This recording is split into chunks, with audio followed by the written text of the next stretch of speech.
tout ce soutien. Si vous n'étiez pas là, vous, c'est qui? C'est les associations, les salariés de la DPS, les organisations syndicales, FO, CGT, Sud, FSU, la Ligue des droits de l'homme, le MRAP, les féministes, le collectif interféministe de Saint-Nazaire qui m'a soutenu, les élus de l'opposition qui m'ont soutenu à Saint-Nazaire, et tous les citoyens et toutes les personnes engagées, encartées ou pas. En tout cas, voilà, moi, depuis le début de cette histoire, j'ai un grand soutien et c'est pour ça que j'arrive à tenir, parce que j'ai une pensée pour tous les travailleurs, travailleuses du social et d'ailleurs qui n'ont pas tout ce soutien quand il y a une injustice professionnelle, parce qu'on sait que quand les gens ils se retrouvent seuls, c'est l'isolement, c'est difficile. Et moi, en plus, voilà, aujourd'hui, je me retrouve parmi plein de gens qui ont été discriminés au travail. Et si j'avais pas tout ce soutien, eh ben, on tient pas. On tient pas parce qu'en plus, les méthodes de licenciement qu'il y a eu, elles ont été dégueulasses, elles ont été violentes. Puisque j'étais agent contractuel de la fonction publique d'État, j'étais en période d'essai. L'employeur, il aurait pu m'emmener à la fin de la période d'essai et me dire « Au revoir madame, vous convenez pas ». Et tout ça, ça n'existe pas. Mais l'employeur, il n'a pas fait ça. L'employeur, il a décidé de me licencier, de me faire un arrêté de licenciement en cours de période d'essai pour un motif qui m'a été rappelé lors de l'entretien préalable à licenciement, qui n'est pas un motif lié à une faute professionnelle ou à un manquement professionnel, pour un motif qui relève de ce que moi j'estime être ma liberté constitutionnelle à m'exprimer dans l'espace public sur mes opinions politiques et mes engagements. Puisqu'on me reproche, 8 mois et plus encore avant mon embauche, donc on me reproche 4 vidéos qui ont été cherchées sur un compte Facebook de la Maison du Peuple, puisque moi je ne suis pas encartée ni politiquement ni syndicalement, j'ai pas de réseaux sociaux, j'ai pas de Facebook, j'ai rien du tout. Donc on a été fouillé dans ce Facebook de la Maison du Peuple, on a trouvé 4 vidéos, 3 en 2019, une en mai 2020, et où je m'exprime voilà, avec des camarades sur l'affaire Zineb Redouane, sur l'affaire Adama Traoré, sur au mois de mai, quand on ne pouvait plus manifester en lien avec le confinement, et une autre vidéo où on chante avec des collègues gilets jaunes une chanson caricaturale sur la politique locale, le maire, ses adjoints et tout ça. Et c'est des vidéos qui sont en ligne, vous pouvez les vérifier vous-même. Donc là, l'employeur, il s'est saisi de ces 4 vidéos qui datent d'avant mon embauche. Et je rappelle que lors de mes entretiens d'embauche, ma directrice connaissait mes engagements, puisque je ne les ai jamais cachés, puisque moi, ça fait 15 ans que je suis travailleuse sociale, ça fait 20 ans que je milite, j'ai commencé à m'engager contre le Front National, pour la liberté d'expression, contre les inégalités sociales. C'est pour ça que je travaille dans le social, que je me suis engagée là-dedans, parce que je pensais pouvoir... attendez, sécurité des voitures. Puisque je pensais pouvoir transformer la société pour qu'il y ait moins d'inégalités, pour qu'il y ait de l'émancipation. Et donc quand j'ai postulé à la DPS pour travailler dans les quartiers, c'était pour faire avancer ces questions-là. Et j'ai été recrutée et mon engagement à ce moment-là était présenté comme un atout. C'est comme ça qu'on m'a embauchée. J'ai eu 2 entretiens d'embauche.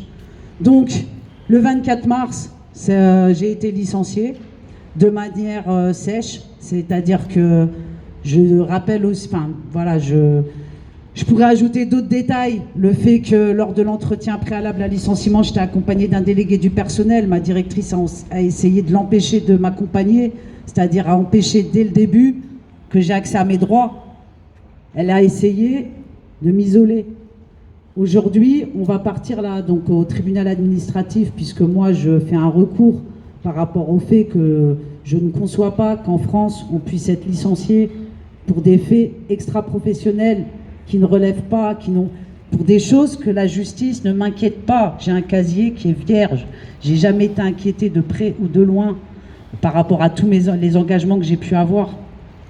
Et donc, on me reproche aujourd'hui, voilà, donc de m'engager.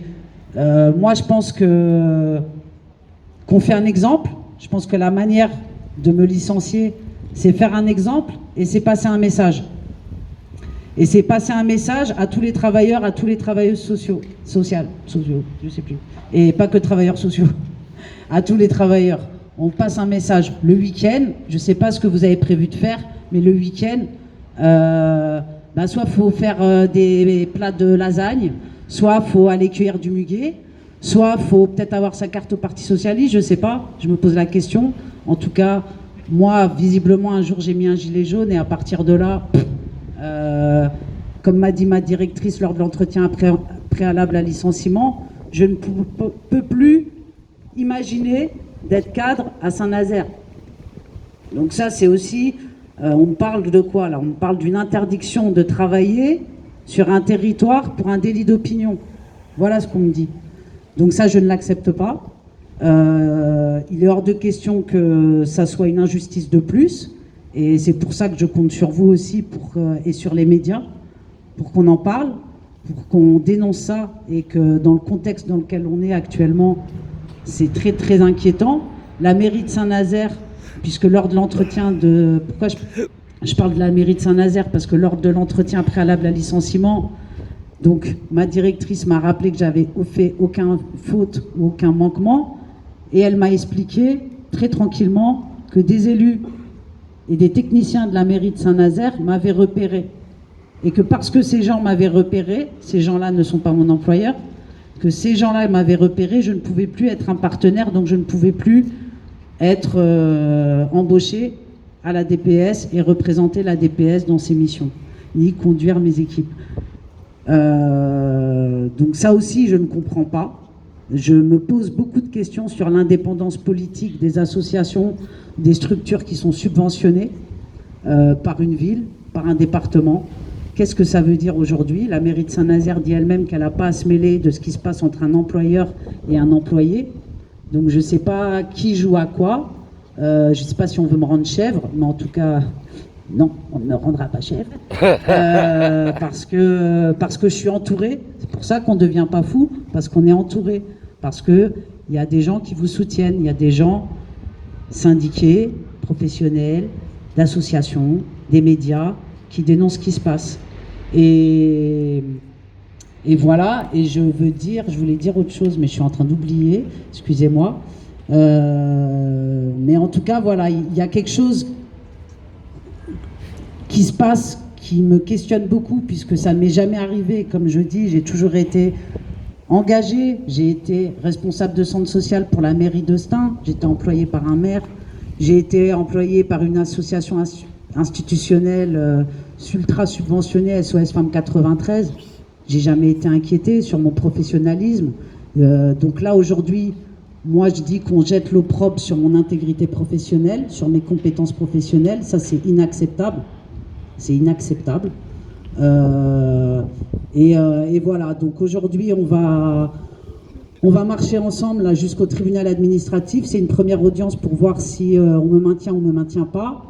Et il y aura une deuxième audience d'ici 1 an ou 2 sur le fond de toute l'affaire. Donc je suis au tribunal administratif parce que c'est la fonction publique d'État, même si j'étais agent contractuel.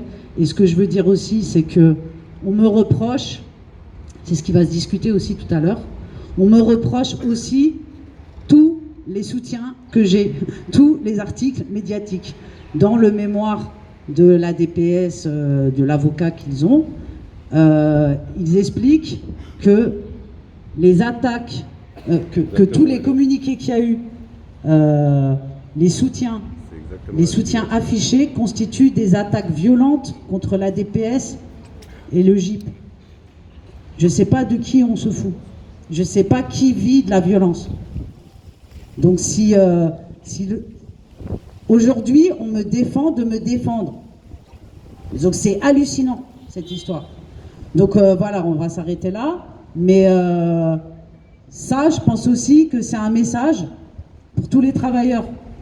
Et les gens qui ne sont pas que travailleurs, je parle aussi des gens qui sont engagés.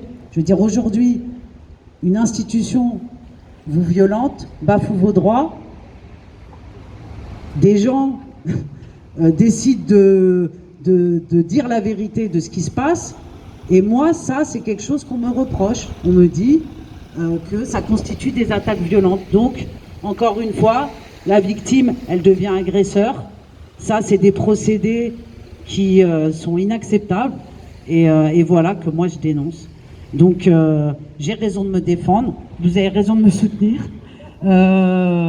et on va pas, et on lâche rien. Voilà.